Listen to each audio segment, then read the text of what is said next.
আইপিএলে দল পাননি মুস্তাফিজ। মুস্তাফিজুর রহমানের আইপিএল যাত্রাটা যেন এক রোলার কোস্টার। সানরাইজার্স হায়দ্রাবাদ থেকে শুরু, এরপর মুম্বাই হয়ে গেছেন রাজস্থান, সেখান থেকে দিল্লির দরবারে ঘুরে সর্বশেষ চেন্নাইয়ে বেরিয়েছিলেন এই পেসার। তবে মেগা নিলামের আগে তাকে ছেড়ে দেয় চেন্নাই। মেগা নিলামে এই বাঁহাতি পেসারের প্রতি আগ্রহ দেখায়নি কোনো ফ্র্যাঞ্চাইজি। নিলামের এক্সিলারেটেড রাউন্ডে নাম তোলা হয়েছিল মুস্তাফিজের। 2 কোটি বৃত্তি মূল্যের এই পেসার অবিক্রিততে গেছেন। এবার মেগা নিলামে বাংলাদেশি ক্রিকেটারদের মধ্যে সবচেয়ে চর্চার ছিলেন মুস্তাফিজ।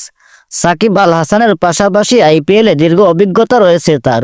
এখন পর্যন্ত 7টি মৌসুমে খেলেছেন। সর্বশেষ আসরে ছিলেন চেন্নাই সুপার কিংসে।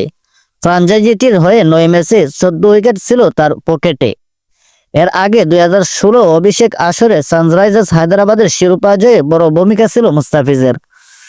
মাত্র 6.90 ইকোনমি রেটে নিয়েছিলেন 17 উইকেট।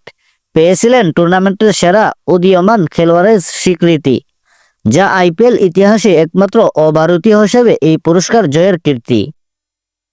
বাংলাদেশ থেকে এই নিলামে আছেন আরও 11 ক্রিকেটার। সাকিব আল হাসান, তাসকিন আহমেদদের এখনো নিলামে তোলা হয়নি।